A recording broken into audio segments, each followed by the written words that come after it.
नमस्ते दोस्तों, मैं हूं सम्राट चौधरी और आप देख रहे हैं मेरे चैनल इंडी वर्ल्ड एंटरटेनमेंट को। क्या भारत सच में बांग्लादेश का रंगपुर खरीदना चाहता है या फिर ये सिर्फ एक और एंटी इंडिया नैरेटिव है जिसे डर और सनसनी फैलाने के लिए पेश किया जा रहा है? क्योंकि पिछले कुछ दिनों से बांग्लादेश के कुछ मीडिया प्लेटफॉर्म्स में एक दावा बार बार सुनाई दे रहा है कि भारत रंगपुर को खरीदना चाहता है और अगर ऐसा नहीं हुआ तो उसे कब्जा करने की योजना बना सकता है। लेकिन असली सवाल यह है कि क्या भारत की विदेश नीति और स्ट्रेटेजिक थिंकिंग वास्तव में ऐसी है? दोस्तों, अगर हम इतिहास देखें तो आजादी के बाद भारत ने कई युद्ध जीते, लेकिन कभी किसी पड़ोसी देश की जमीन को स्थायी रूप से अपने कब्जे में रखने की नीति नहीं अपनाई। 1971 में जब बांग्लादेश का जन्म हुआ तब भी भारत ने लाखों शरणार्थियों का बोझ उठाया, अपनी सेना भेजी, युद्ध जीता, लेकिन बांग्लादेश को अपने साथ मिलाने की बजाय एक स्वतंत्र राष्ट्र के रूप में स्थापित किया। तो फिर अचानक रंगपुर का मुद्दा क्यों उछाला जा रहा है? इसकी जड़ें जुड़ी हैं भारत के सबसे सेंसिटिव स्ट्रेटेजिक एरिया से, जिसे हम सिलीगुड़ी कॉरिडोर या चिकन नेक के नाम से जानते हैं। सिर्फ लगभग 22 किलोमीटर चौड़ा ये कॉरिडोर भारत के उत्तर पूर्वी राज्यों को देश के बाकी हिस्से से जोड़ता है। यही कारण है कि भारत इस क्षेत्र की सुरक्षा को लेकर हमेशा सतर्क रहता है। अब जब चीन बांग्लादेश में इंफ्रास्ट्रक्चर प्रोजेक्ट्स, निवेश और रणनीतिक गतिविधियों को बढ़ा रहा है, तब भारत के सिक्योरिटी एक्सपर्ट नेचुरली इस पूरे क्षेत्र का विश्लेषण कर रहे हैं। लेकिन किसी एक्सपर्ट द्वारा दिया गया एक विचार और भारत सरकार की ऑफिशियल पॉलिसी दोनों बिल्कुल अलग बातें हैं। आज के वीडियो में हम फैक्ट्स, हिस्ट्री और जियोपॉलिटिकल रियलिटीज के आधार पर समझेंगे कि रंगपुर विवाद की सच्चाई क्या है, चिकन नेक भारत के लिए इतना महत्वपूर्ण क्यों है और आखिर इस पूरे मुद्दे के पीछे स्ट्रेटेजी ज्यादा है या फिर प्रोपेगेंडा। तो वीडियो को अंत तक जरूर देखिए, क्योंकि जो फैक्ट्स आप आगे जानने वाले हैं वे सोशल मीडिया पर चल रही हाफ टोल्ड स्टोरीज से बिल्कुल अलग तस्वीर दिखाते हैं। तो चलिए बांग्लादेश मीडिया की ये रिपोर्ट देखते हैं, उसके बाद काफी सारे कमेंट्स भी पढ़ेंगे। Let's start.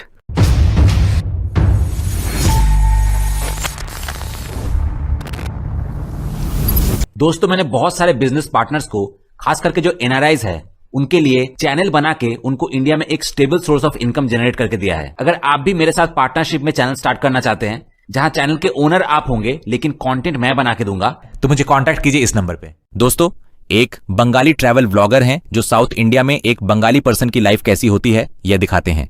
अगर आप बंगाली और साउथ इंडियन कल्चर दोनों में इंटरेस्टेड हैं तो इस चैनल को जरूर सब्सक्राइब कीजिए, लिंक डिस्क्रिप्शन में है।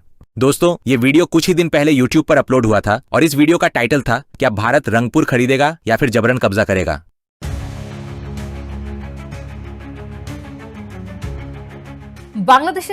बांग्लादेश से पूरा रंगपुर क्षेत्र खरीद लो। अगर बांग्लादेश इसके लिए राज्य न हो तो उसे जबरदस्ती अपने कब्जे में ले लो। चिकन नेक को चौड़ा करने के लिए मोदी सरकार के सामने ऐसा प्रस्ताव रखा था भारत के परमाणु नीति और सुरक्षा मामलों के विशेषज्ञ भारत कर्नाड ने। वह भारत के पहले नेशनल सिक्योरिटी एडवाइजरी बोर्ड के पूर्व सदस्य रह चुके हैं, साथ ही नेशनल सिक्योरिटी स्टडीज के सीनियर फेलो भी हैं। यानी ऐसी बातों को पूरी तरह नजरअंदाज कर देना आसान नहीं है।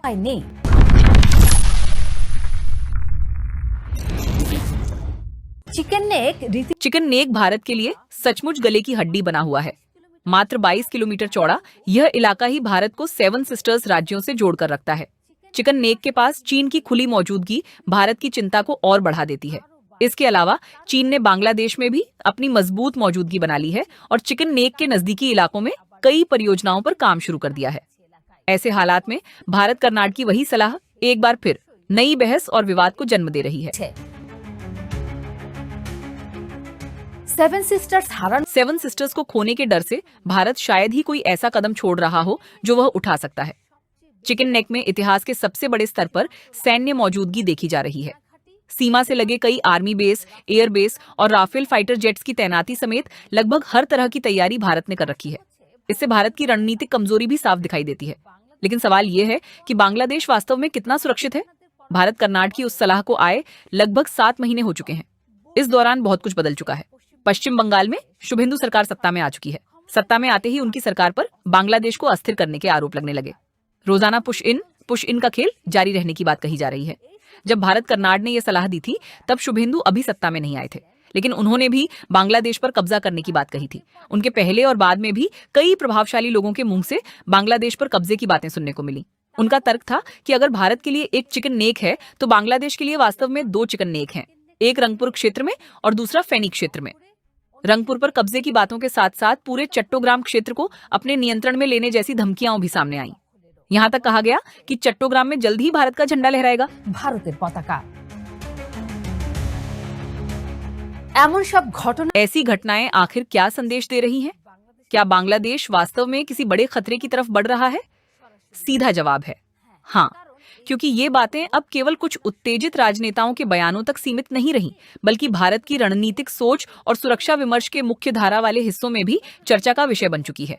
डॉक्टर यूनुस ने पिछले वर्ष बीजिंग यात्रा के दौरान कहा था कि 7 सिस्टर्स क्षेत्र लैंडलॉक है और बांग्लादेश समुद्र का गार्डियन है। इसके ठीक बाद भारत कर्नाड ने अपना वह चर्चित लेख लिखा।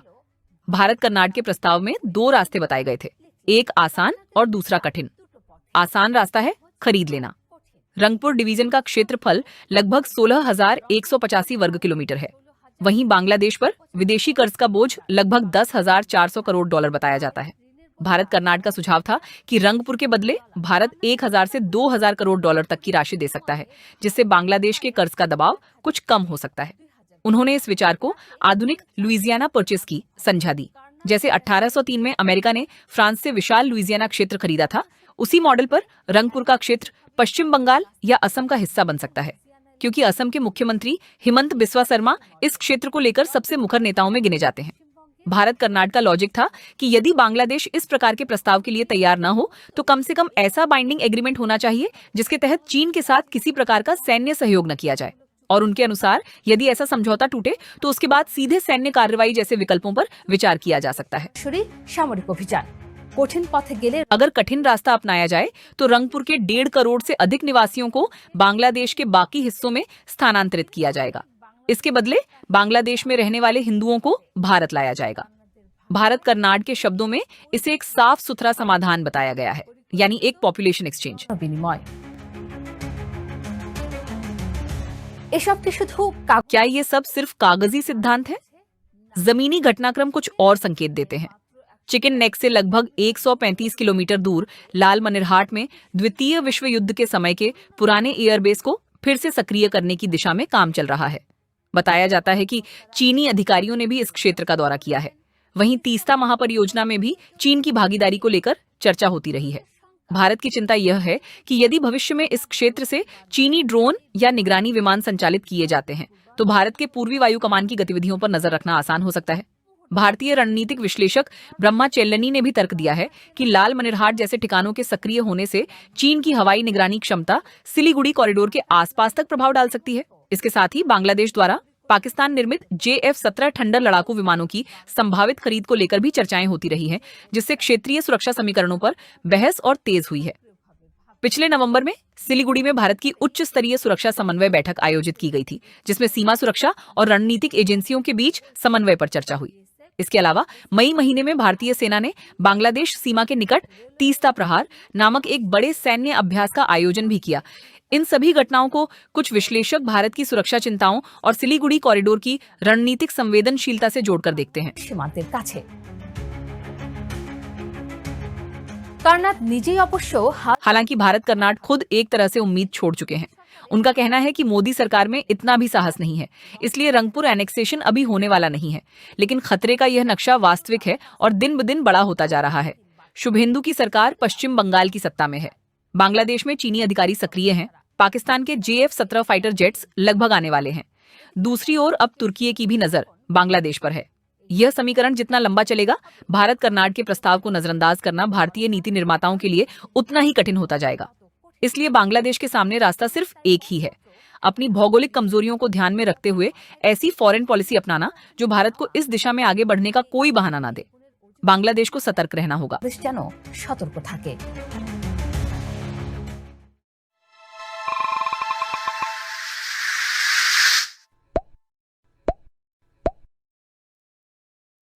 हालांकि भारत कर्नाड खुद एक तरह से उम्मीद छोड़ चुके हैं। उनका कहना है कि मोदी सरकार में इतना भी साहस नहीं है, इसलिए रंगपुर एनेक्सेशन अभी होने वाला नहीं है। लेकिन खतरे का यह नक्शा वास्तविक है और दिन ब दिन बड़ा होता जा रहा है। शुभेंदु की सरकार पश्चिम बंगाल की सत्ता में है। बांग्लादेश में चीनी अधिकारी सक्रिय हैं। पाकिस्तान के JF-17 फाइटर जेट्स लगभग आने वाले हैं। दूसरी ओर अब तुर्की की भी नजर बांग्लादेश पर है। यह समीकरण जितना लंबा चलेगा, भारत कर्नाड के प्रस्ताव को नजरअंदाज करना भारतीय नीति निर्माताओं के लिए उतना ही कठिन होता जाएगा। इसलिए बांग्लादेश के सामने रास्ता सिर्फ एक ही है, अपनी भौगोलिक कमजोरियों को ध्यान में रखते हुए ऐसी फॉरेन पॉलिसी अपनाना जो भारत को इस दिशा में आगे बढ़ने का कोई बहाना ना दे। बांग्लादेश को सतर्क रहना होगा। All I want सबसे पहले फॉयसल गेमिंग ने लिखा है कि भारत पर कब्जा करने में हमें 2 मिनट भी नहीं लगेंगे। उसके बाद ऑल प्रैक्टिस ने लिखा है कि सपना देखना अच्छा है लेकिन ज्यादा सपना देखना अच्छा नहीं, आखिर में नाइटफॉल हो जाएगा। उसके बाद वर्चुइन इन एक्शन ने लिखा है कि गाय का मूत्र पीने से ऐसे आइडिया निकलते हैं। उसके बाद फुसैन ने लिखा है कि जहां तक मैं जानता हूं गाय का गोबर और सड़ा हुआ गाय का मूत्र खाकर ही वे ऐसी बातें करते हैं। इन गोमूत्र पीने वालों की बातें सुनकर मेरा खून खौल उठता है। उसके बाद डिटेस्टेड जायद ने लिखा है कि 28 लाख करोड़ रुपए की हेराफेरी हो जाने के बाद भी बांग्लादेश अब तक खड़ा है, उस कर्ज का डर दिखाकर कोई फायदा नहीं। उसके बाद शाह आलम ने लिखा है कि रंगपुर पर कब्जा करके 7 सिस्टर्स तक का रास्ता चौड़ा करने की कोशिश में कहीं ऐसा ना हो कि आखिर में 7 सिस्टर्स ही हाथ से निकल जाए। उसके बाद एलमिन फ्रॉम कनाडा ने लिखा है कि हम मुर्शिदाबाद और सिक्किम खरीदना चाहते हैं, कितने बिलियन में मिलेंगे। उसके बाद हॉबी वर्ल्ड ने लिखा है कि मुझे लगता है भारत की नजर सिर्फ रंगपुर पर नहीं बल्कि चिटगांव और खुलना पर भी है। उसके बाद मोहम्मद शहादत हुसैन ने लिखा है कि लगता है ये जर्नलिस्ट गांजा पीकर आया है। उसके बाद संजय रॉय ने लिखा है कि निश्चिंत रहो, रंगपुर एक दिन भारत का हिस्सा बनेगा। उसके बाद रबियुल इस्लाम ने लिखा है कि 60 साल बाद पूरा भारत मुसलमानों का देश बन जाएगा। उसके बाद यूनैनिमस ने लिखा है कि बांग्लादेश की नींद हराम हो गई है, ये देखकर दिल को सुकून मिल रहा है। उसके बाद सागर मजूमदार ने लिखा है कि अगर हम पेशाब कर दें तो बांग्लादेश बह जाएगा। उसके बाद मेहदी हसन ने लिखा है कि हमारी सरकार बैठकर सिर्फ अंगूठा चूस रही है। उसके बाद एम अली ने लिखा है कि गोबर और गोमूत्र खाकर रंगपुर पर कब्जा नहीं किया जा सकता, अगर रंगपुर पर कब्जा करने की कोशिश की तो भारत ही कब्जे से बाहर हो जाएगा। उसके बाद टुटुल ने लिखा है कि बांग्लादेश सरकार को तुरंत चीन के साथ तीस्ता प्रोजेक्ट लागू करने का समझौता करना चाहिए। उसके बाद मोहम्मद फारूक ने लिखा है कि इंशाल्लाह हम रंगपुर के लोग यही चाहते हैं कि भारत के साथ मिल जाए। उसके बाद तहर पत्रावी ने लिखा है कि हम सिलीगुड़ी खरीदना चाहते हैं, नहीं तो एक दिन उस पर कब्जा कर लेंगे, हमें नेपाल और चीन के साथ सीमा चाहिए। उसके बाद जर्नी रानो ने लिखा है कि युद्ध शुरू हुआ तो 22 किलोमीटर 52 किलोमीटर बन जाएगा। उसके बाद ज्योतिर्मय बर्मन ने लिखा है कि मैं रंगपुर का निवासी होकर कह रहा हूं यही किया जाना चाहिए।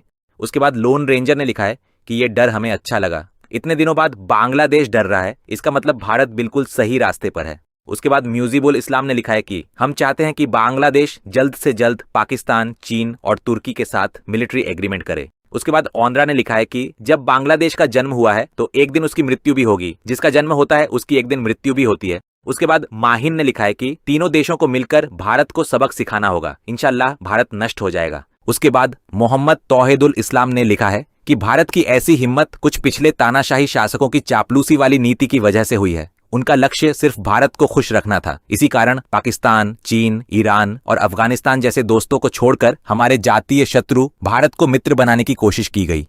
उसके बाद पप्पू सिंह ने लिखा है कि रंगपुर और चिटगांव दोनों भारत का हिस्सा हैं, हमें दोनों चाहिए। उसके बाद लवली ने लिखा है कि पागलपन है, इसी वजह से बांग्लादेश ने चीन और पाकिस्तान को बुलाया है। उसके बाद तुकाय दासगुप्ता ने लिखा है कि बांग्लादेश में कितने मूर्ख लोग हैं जो ऐसी कमेंट्स करते हैं, अरे बांग्लादेश ये भारत है। उसके बाद राकेश रॉय ने लिखा है कि पहले कांटेदार तार की बाढ़ पूरी हो जाए, फिर कंगालों के साथ खेला जाएगा। उसके बाद गॉड प्रेजेंट ने लिखा है कि हम चाहते हैं कि तुम 1971 में पाकिस्तानियों की तरह शुरुआत करो, बाकी काम भारतीय सेना समझ लेगी।